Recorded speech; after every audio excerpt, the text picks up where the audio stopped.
안녕하세요, 코팅나라입니다. 오늘은 K5 하이브리드 차량 시공 후 모습 보겠습니다.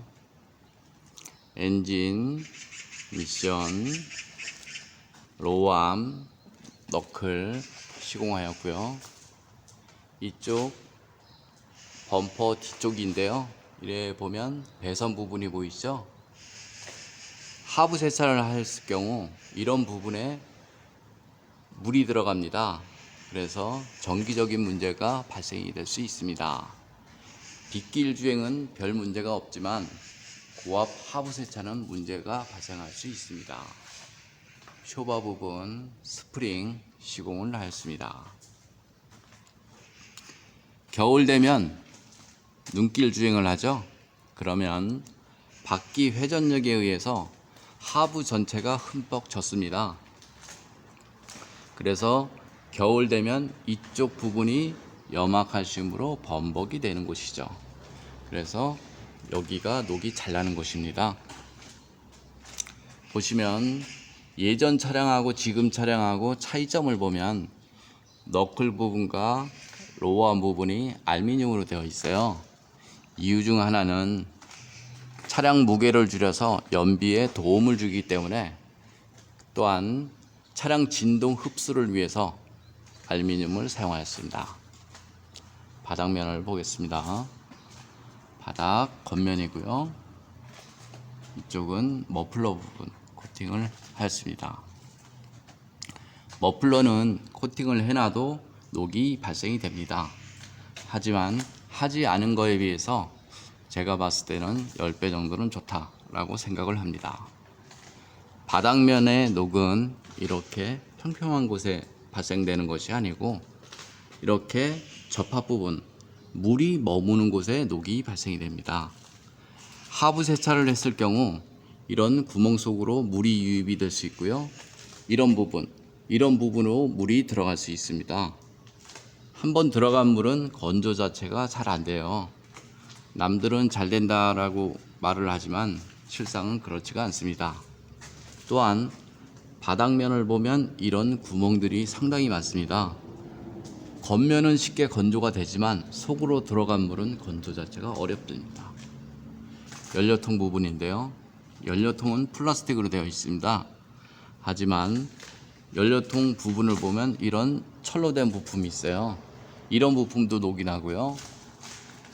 또한 여기는 연료 라인 호스인데요, 밴드 부분 보이시죠? 이 부분에도 녹이 발생이 됩니다. 그래서 자동차에 녹 방지를 하려면 클립 하나까지, 부싱, 클립, 너클 이런 부분까지 모두 시공을 해야 합니다. 쉽게 말하면 염화칼슘이 묻는 모든 곳을 코팅을 해야 자동차 녹은 막을 수가 있습니다. 바퀴 센서 부분이 노출되어 있고요. 로우암 부분, 뒤쪽 프레임 부분, 이곳의 녹은 이렇게 용접 부분에 녹이 잘 납니다. 이유 중 하나는 차가 출고가 됐을 때 저 부분이 페인트가 까진 상태로 출고가 됩니다.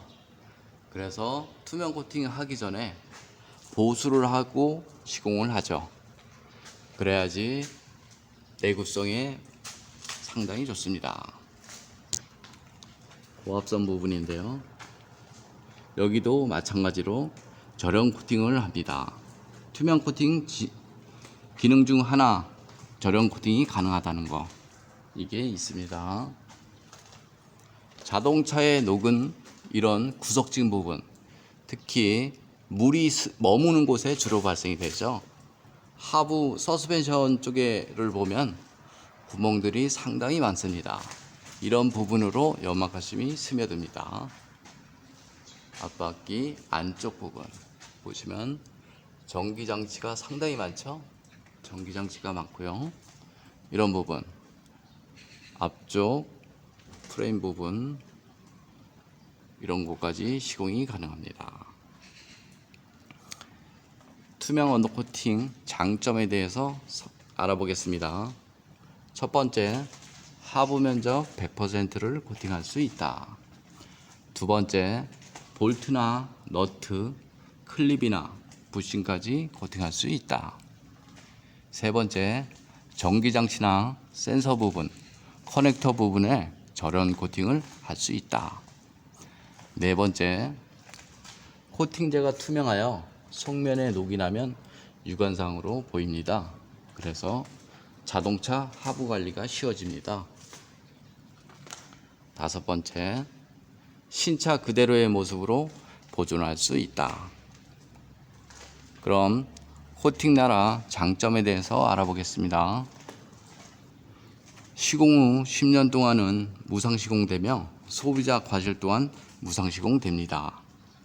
소비자 과실이라고 하면 사고나 바닥 긁힘, 부품 교환 이런 것까지도 모두 무상 시공되오니 안심하고 맡기셔도 됩니다.